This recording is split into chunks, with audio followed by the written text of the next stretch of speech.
Dako tayo sa 15 minutes na unang pagtatanong ng ating negative. Brother Mario ng MCGI.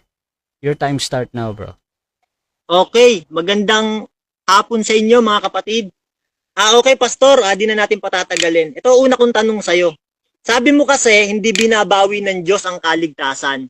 Ngayon, may babasahin ako. Sabi rito, ang magtatagumpay, sabi rito, ang magtatagumpay ay daramtam gayon ng mga mapuputing damit at hindi ko papawiin sa anumang paraan ang kanyang pangalan sa aklat ng buhay. At ipapahayag ko ang kanyang pangalan sa harap ng aking ama at sa harapan ng kanyang mga anghel. Revelation to ng 3:5.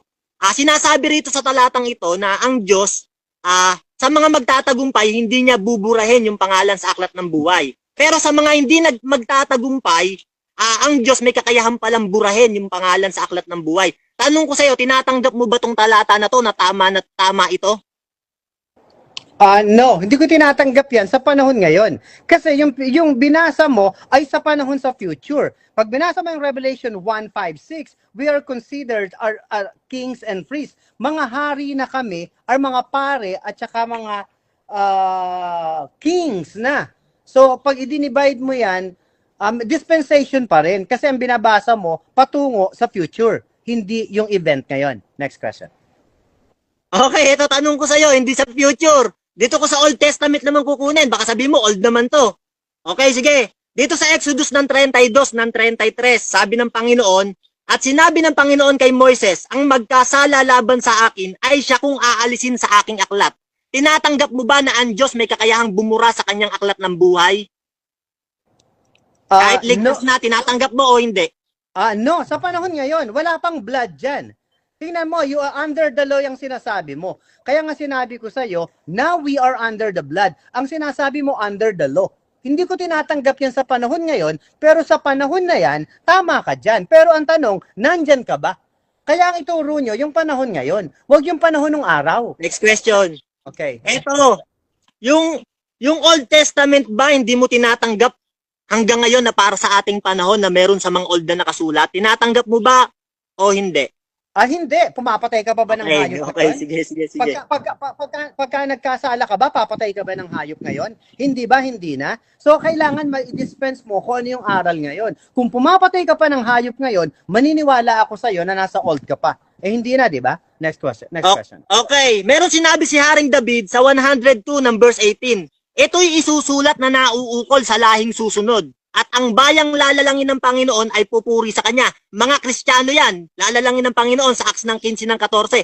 Para sa Kanya yung kasulatan. Ngayon, yung old ba, winawalang halaga mo na ba ito? Tama o mali? Hindi ko winawalang halaga yan. Pagka spiritual message. Pag physical message, physical. Yan ang kailangan aralin mo. Kailangan alam mo yung physical dealing of God and spiritual dealing of God sa mga blood justified. Ngayon, dyan kayo kulang. Next question.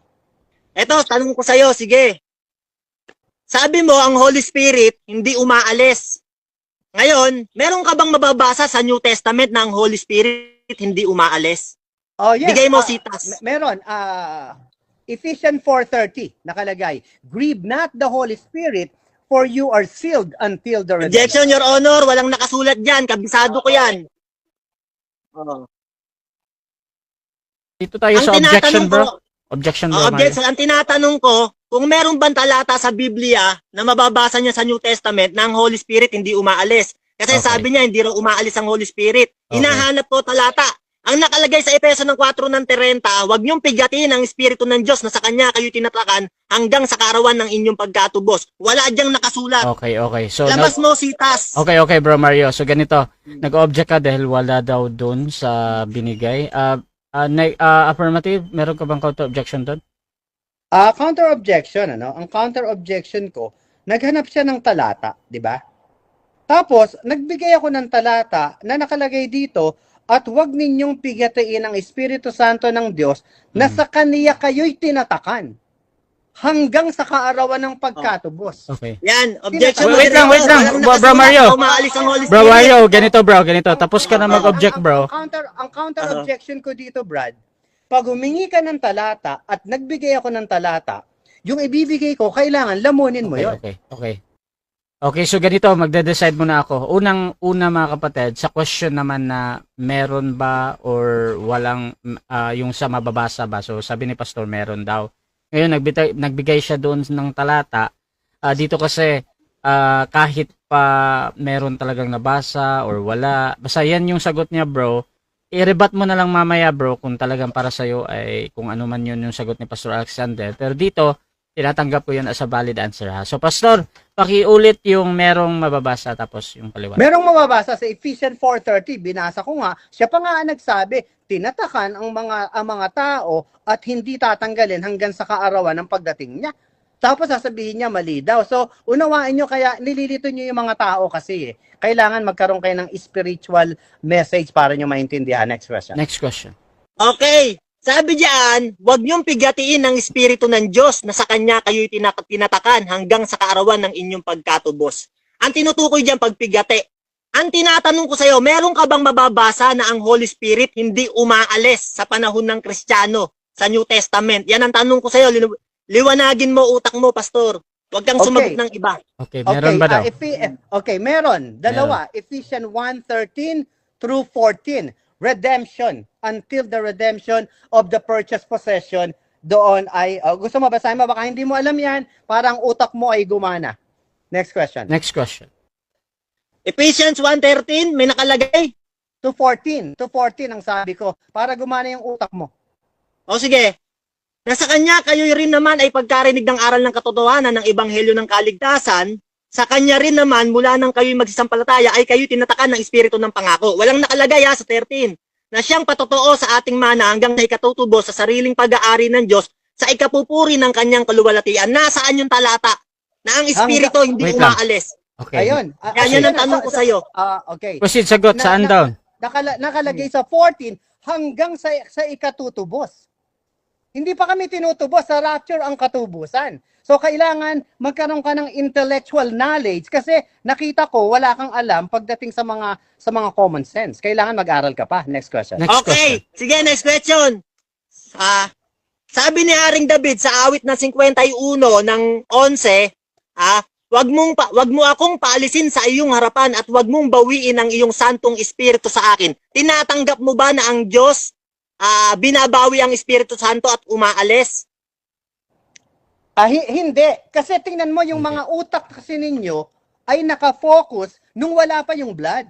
Nandoon na ba yung blood kay David? May sealed na ba yon? Kaya yung mga kakultuhan ninyo, dinadala nyo ngayon, puro kayo sa Old Testament kumukuha ng aral. Kaya lumalabas kayo ng mga basto sa blood at mga pera-pera lang. Next question. Next question. Okay, sige. Ito, tanong ko sa'yo. Mahilig ka sa masturbate. Sabi mo, yan. Tinatanggap mo ba yung nasa Efeso ng 4:19 na isa ka sa tinutukoy doon? Na kalibugan, yung laging nasa utak? Tinatanggap mo, oo o hindi? Hindi. Ikaw yon. Ikaw nga naghahamon yan eh. Sabi ko, pinapalabas ko lang yung mga taong righteous na ikaw, sinasabi mo, hindi kasalanan yon. Pag nag-isip ka ng babae, kasalanan na yon. Huwag mo ibigay sa akin yung mga nasa utak mo dahil wala kang kapanapanalo. Next question. Next question. Eto. Sa John 3:16 sabi rito, dahil sa pag-ibig ng Diyos, binasa mo to kanina sabi mo, dahil sa pag-ibig ng Diyos, nagkaroon ng kaligtasan. Yan ang sabi sa John 3:16, tama yan. Tanong ko sa'yo, ang pag-ibig ba ng Diyos pwede bang gawing basihan para ang tao lahat maligtas? Yes, pwedeng basihan yon through faith. Kaya nga inaalay niya yung buhay niya, siya ang gumawa na binabastos nyo, binababoy nyo. Biruin nyo, susunod kayo, kaya nyong sundin yung ginawa niya sa krus. Sana nagpapako ka na ngayon para malaman namin kung babangon ka uli. Dahil kung hindi... Tanong ko sa'yo, Wait lang. question. Next question. Ang pag-ibig ba ng Diyos nawawala o hindi? Hindi nawawala yan, pero kailangan makuha mo yan by faith. Ang pagmamahal ng Diyos sa atin ay nandyan lang. Kailangan makita mo yon. Hindi nyo makita sa pera-pera kasi ang pinipreach nyo ay katalinuhan ng utak nyo na pagsunod pero hindi mo naman kaya. Mamaya lalabas sa Next question. mo. Pag nabasa ko sa'yo ang pag-ibig ng Diyos nawawala, tatanggapin mo, mali ka at sinungaling ka? Time stop mo na. Bro, hindi ko yan pinapayagang maitanong, bro, yung challenge question na yan. So, proceed ka sa next question, bro. Okay, sige. Sabi sa unang Juan ng 2:15, Huwag niyong ibigin ng sanlibutan ni ang mga bagay sa sanlibutan. Sapagkat kung ang sino mang umiibig sa sanlibutan ay wala sa kanya ang pag-ibig ng Ama.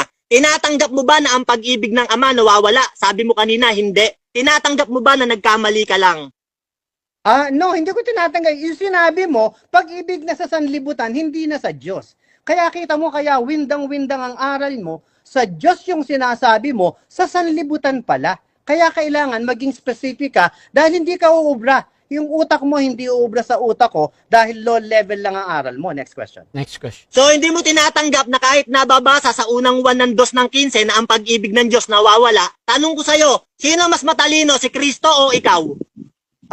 Si Kristo at ako. Kasi sinusunod ko yung aral ni Kristo. Biruin mo, sinabi mo pag-ibig ng Diyos. Tapos mamaya, pag-ibig mo pala sa mundo. Kaya yung pagmamasturbate mo, na ilabas mo, kamunduhan yan. Kamunduhan. Huwag mong dalahin dito dahil talagang hindi obra. Galingan mo yung tanong dahil pumupunta ka na sa area. Dalhin mo sa Bible. Tanong ko sa'yo, yung pag-ibig ba ng Diyos sa tao, sakdal na ba yon o kailangan pang sumunod sa mga utos para maging sakdal ang pag-ibig ng Diyos? Sakdal na yon sa kaligtasan. Ang pagsunod ay hindi makakapagligtas. Lalabas ang buntot at sungay mo sa bunganga mo mamaya na hindi mo kaya. Pagka iyan ay kaya mo, panalo ka. Okay? Pag sinabi mong kaya mo, panalo ka. So, Next question. Wait lang, hindi pa. Lalabas mamaya sa bunganga mo yung buntot mo na kayong Next dalawa question. ni Soriano pagbubuhuling ka. Okay, sabi mo, sakdal na yung pag-ibig ng Diyos. Ngayon, kontra ka sa Biblia. Sabi sa unang 1 ng 2 ng 5, ang tumutupad ng kanyang mga salita ay tunay na sa kanya'y naging sakdal ang pag-ibig ng Diyos. At dahil nga dito'y nalalaman natin na tayo'y totoong nasa kanya. Sabi ng Biblia, yung tumutupad ng salita ng Diyos, naging sakdal sa kanya ang pag-ibig ng Diyos. Tinatanggap mo ba na nagkamali ka na naman sa iyong sinabi? Na ang Hindi, pag-ibig ng Diyos hindi. ay nagiging sakdal sa utos? Hindi, ikaw ang mali. Sinabi rin ni Jesus Christ, did not Moses gave you the law and none of you follows it? Wala daw nakasunod. May sinabing ganyan, pero wala makakasunod. Si Jesus ang nagsabi, mas matalino ka pa? Ang utak mo, kagaya lang ni Soriano, pareho lang kayong low level. Next question.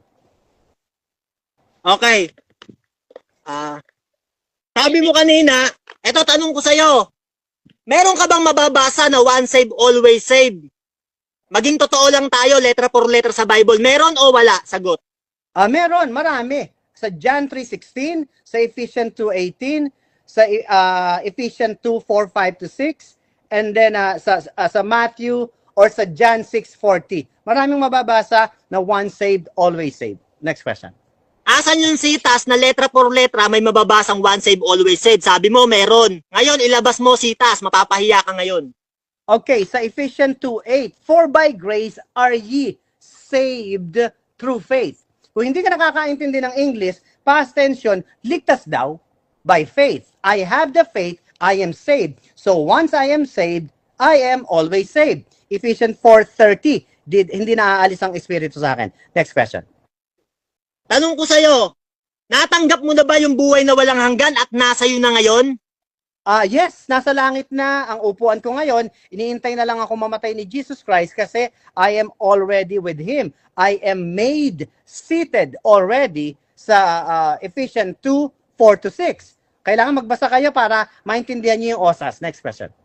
Eto, may sinabi sa Genesis ng 3 ng 22 hanggang Revelation ng 2:7. Sino man magtatagumpay, pakakainin dun sa puno ng buhay na kailanman hindi na siya mamamatay. Nandoon ang buhay na walang hanggan sa puno ng buhay na nasa paraiso ng Diyos. Sa'yo pala, tinanggap mo na. Sino ang tama, yung sinasabi ng Biblia o ikaw na nagsasabing nakatanggap na? Pero ang Biblia, sa magtatagumpay palang ibibigay. Sino tama Okay. sa inyo ng Biblia? Yung sinasabi ng Biblia ni Jesus Christ kay Paul sa panahon ng blood. Kasi yung binasa mo, Millennial Kingdom sa Genesis at Revelation. Kung papansinin mo, meron pang 1,000 Millennial Kingdom at nandoon yung tinatawag na Tree of Life na meron ding katapusan yon kasi meron pang New Jerusalem. Kulang ang aral nyo. Kulang-kulang kayo. Ang mga aral nyo nila Soriano ay pera-pera lang kasi. Ngayon, sabi sa Revelation ng 2:7, ang may pakinig ay makinig sa sinasabi ng Espiritu sa mga iglesia. Ang magtatagumpay ay siya kung papakainin ng punong kahoy ng buhay na nasa paraiso ng Diyos. Sa Biblia, yung magtatagumpay, doon palang matatanggap yung buhay na walang hanggan. ikaw natanggap mo na. Ngayon, tanong ko sa'yo, mas matalino ka pa ba sa Biblia? Yes, kasi ang katilinuhan ko ay nasa aral ni Kristo under the blood. Kasi yung inaral mo, Talino hindi pa na sa dispensation para Yes, sa blood. Para sa mga kulto na mga dadalhin sa impyerno. Magkakasama kayo ni Soriano. Akala mo ba nasa langit si Soriano? Sunog na ngayon yun, iniintay ka na lang. Next question. Ngayon, tanong ko sa'yo, sa John 15:6, sabi ni Kristo, kung ang sino mang hindi mananatili sa akin ay matatapong tulad sa sanga at matutuyo at mga titipunin at mga iahagi sa apoy. Tama ba si Kristo pag hindi nanatili sa kanya, itatapon? Ang kaligtasan nawawala, sabi niya. Tama ba siya, Yeah. mali? Tama siya dyan. Pero yan ay sa future Time. event. Kasi ngayon, 50 blood minutes is time. salvation. Okay mga kapatid, so dyan nagtatapos ang ating unang pagtatanong ng ating negative at